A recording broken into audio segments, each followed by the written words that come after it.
Je suis ravie de vous retrouver à l'occasion de cette toute nouvelle vidéo dans laquelle je vais vous montrer comment je réalise de façon totalement économique des panneaux à peindre encollés en toile de lin. Réaliser ses propres panneaux encollés représente déjà une économie non négligeable parce qu'on fait tout soi-même, donc forcément on passe pas par des intermédiaires, donc c'est moins cher. En plus on a la texture réelle que l'on désire, donc moi j'aime bien une texture qui est un peu tissée, qui accroche un peu, mais en même temps qui prend bien la peinture, qui est bien imperméabilisée pour faire ressortir toute la beauté de la peinture à l'huile.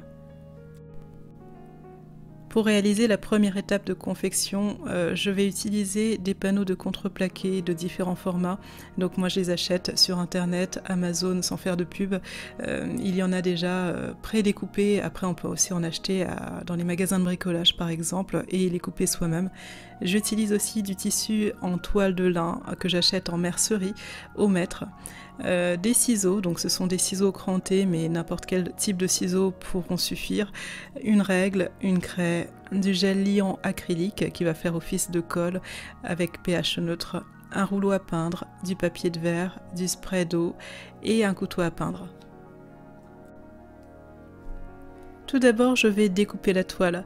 Donc pour ça, je vais plaquer le panneau sur le tissu, le panneau de la dimension souhaitée sur mon tissu, et je trace des repères, des contours avec ma craie. Donc le but, c'est de couper un peu plus large que la dimension réelle des panneaux. Couper plus large est vraiment indispensable, car lorsque l'on rajoute de la colle ou lorsque l'on mouille son tissu, automatiquement le tissu va avoir tendance à rétrécir et donc forcément ce qu'on veut pas c'est que le tissu soit beaucoup plus petit que notre panneau, donc ce serait vraiment dommage. Il est plus facile de couper du tissu plutôt que de couper sa planche, donc moi je laisse en général environ 2 cm d'écart avec le bord et ça me permet de pallier avec ce rétrécissement et d'être certaine que je vais pas gâcher du produit ensuite et devoir tout recommencer. J'utilise des ciseaux crantés que j'ai déjà parce que je pratiquais plutôt la couture et c'est un ciseau qui permet de couper du tissu sans que ça s'effiloche. Donc c'est pas un article qui est vraiment indispensable, mais ça peut être utile si on veut éviter les petits morceaux de fil qui pendouillent de ci, de là.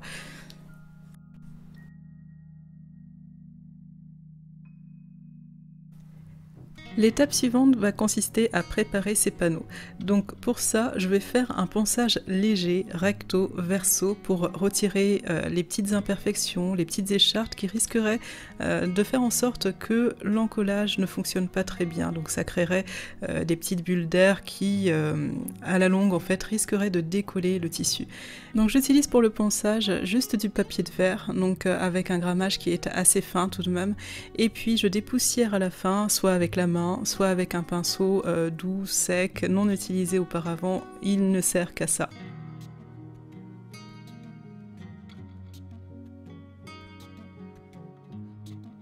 Je procède ensuite à l'encollage du verso et de tous les côtés, des 4 côtés de chacune de mes planches, de mes panneaux.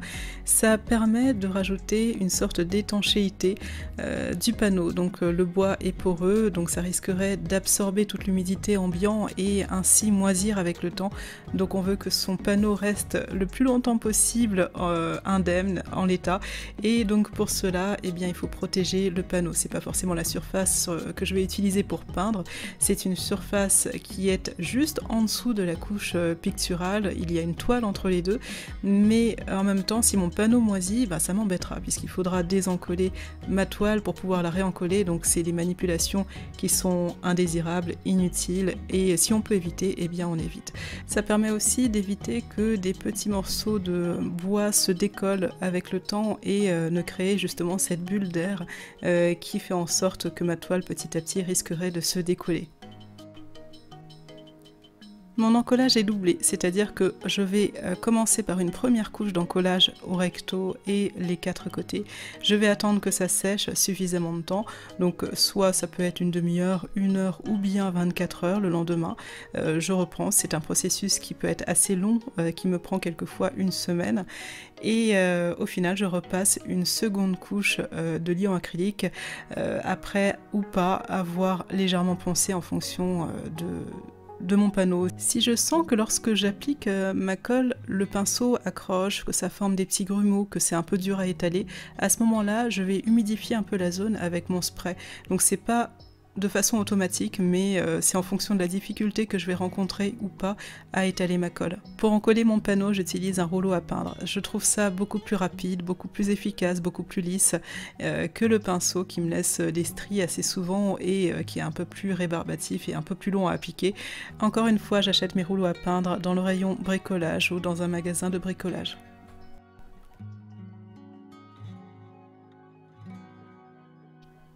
J'ai pas non plus parlé de l'importance du choix de la colle. Donc moi j'utilise un gel liant acrylique qui est spécialement étudié pour le contact avec les peintures fines, extra fines, etc. En tout cas de qualité Beaux-Arts, pour éviter la transformation de la couleur au fil du temps, au fil des années. Et c'est vraiment très important, si vous n'utilisez pas de gel liant acrylique, d'avoir au moins une colle avec un pH neutre. Donc il faut réellement étudier sa composition pour éviter les risques d'usure prématurée dans le temps de la couche picturale qui sera sur votre toile.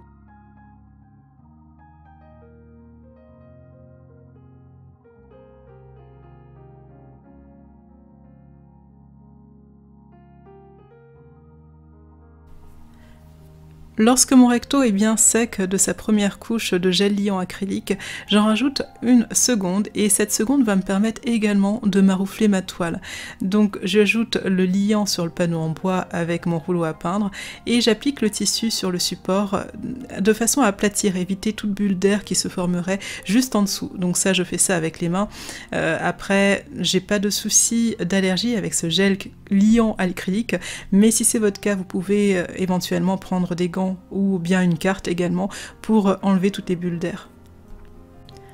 Lorsque ma toile, je sens qu'elle est bien aplatie, elle est bien solidaire, elle est bien droite de mon panneau, à ce moment-là, eh bien, je vais prendre mon rouleau à peindre et je vais appliquer du gel liant acrylique également sur ma toile pour permettre la rigidification de cette toile et aussi l'imperméabilisation de la toile. Vous me voyez appliquer une toile qui est mouillée, humide, c'est vraiment optionnel. Donc moi je préfère le faire de temps à autre, et même c'était plus pour le test à ce moment-là, car ça me permet de décatir la toile, d'enlever les impuretés en fonction de la toile que l'on va acheter. Certaines vont avoir plus d'impuretés, plus de petites bouloches, etc. que d'autres, et ça permet également d'enlever tous les produits qui ont pu être utilisés pour pouvoir soit lisser le tissu, soit le repasser, etc., etc. Donc bien sûr, en utilisant cette méthode, ma toile va mettre beaucoup plus de temps à sécher. Je vais procéder aux étapes suivantes que le lendemain. Je vais attendre 24 heures entre chaque étape. Certains vont utiliser directement le panneau pour pouvoir peindre dessus, vont mettre une couche de gesso et peindre directement. Donc c'est une technique qu'il est possible en fonction de la texture que l'on préfère. Il faut dire que le panneau en bois, c'est une texture qui est très très lisse. Il faut apprécier peindre dessus, ça glisse énormément, ça retient un peu moins de pigments. Donc après, moi j'adore la texture de la toile, la texture tissée, pas trop d'aspérité non plus.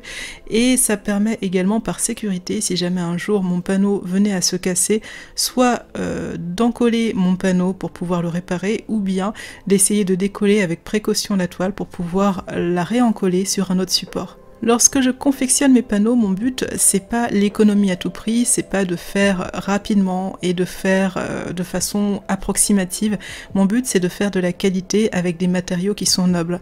Donc pour ça, j'utilise des tissus qui sont également nobles et réputés pour leur résistance dans le temps, et j'utilise que de la toile de lin, donc du tissu en toile de lin que j'achète en mercerie. Pour le lin, on peut trouver différentes qualités de tissage. On va trouver du lin d'ameublement et du lin d'habillement.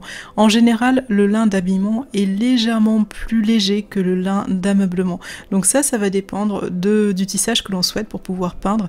Donc moi j'en ai une panoplie, donc en fonction de mes envies, de mes besoins, je vais sélectionner l'un ou l'autre des tissages.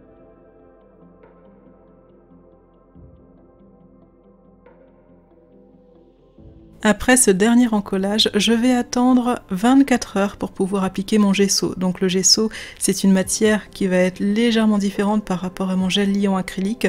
Je veux que ma première couche de gel liant acrylique est totalement prise pour pouvoir ensuite appliquer une autre matière totalement nouvelle. Enfin, même si le gesso est fait avec du gel liant acrylique également, mais la composition n'est pas exactement la même. Donc je vais procéder encore une fois à un ponçage léger en fonction de mon besoin, s'il y a ou pas des aspérités.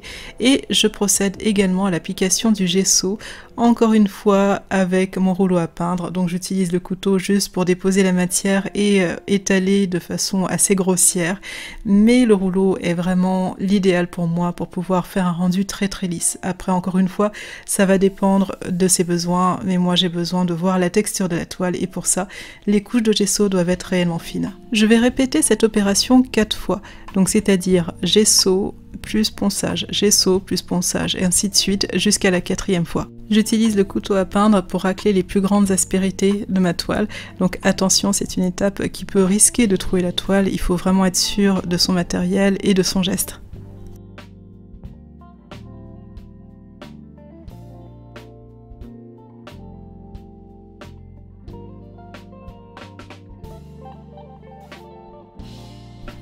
Après ces étapes d'induction au gesso, je peux enfin découper la toile.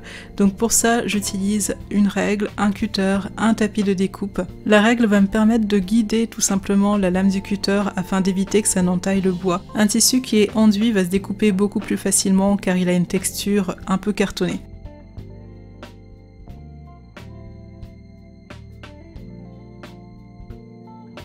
Avant de continuer, je vérifie que l'encollage est bien pris au niveau des coins notamment, donc si c'est pas le cas, je rajoute mon dernier encollage avec un tout petit pinceau et encore du gel liant acrylique juste au niveau des coins avec une couche très très mince qui ne déborde surtout pas.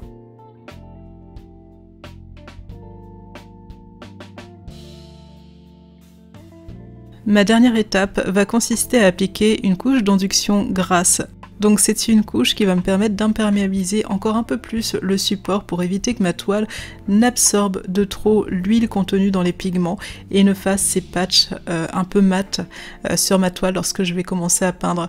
Donc c'est une étape bien entendu qui est dédiée plus aux pratiquants de la peinture à l'huile. Si vous peignez à l'acrylique, bien entendu, surtout ne faites pas ça. J'utilise de l'essence sans odeur avec de la peinture à l'huile des teintes que je souhaite ainsi qu'une petite goutte d'alkyd. Donc ça c'est vraiment le test.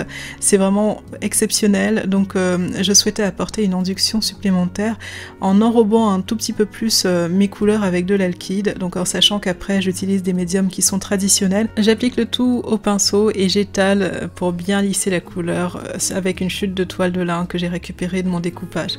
Je laisse sécher le tout à l'extérieur au moins 24 heures, si ce n'est une semaine, et puis je peux commencer à peindre sur ces panneaux. La précaution avec l'induction grasse, c'est que les couches suivantes forcément doivent être plus grasses que ce que vous avez appliqué au préalable. Donc moi j'ai utilisé de l'essence, un tout petit peu d'alkyd, bon ça c'est vraiment facultatif, et des teintes colorées. Donc forcément les couches suivantes, lorsque je commencerai à peindre, ne pourront pas être maigres. Par exemple, je ne pourrais pas commencer directement avec des peintures et de l'essence pour esquisser. Il faudra absolument que je rajoute une goutte de médium à l'intérieur, commencer avec mon premier mélange légèrement gras. En général, quand je fais mes panneaux à peindre, j'en fais plein d'un coup, comme ça me permet d'éviter d'avoir à en refaire de façon trop ponctuelle, étant donné que c'est quand même assez chronophage. Le fait d'en réaliser plusieurs, de différentes teintes, etc., me permet d'en avoir toujours sous la main lorsque j'en ai besoin.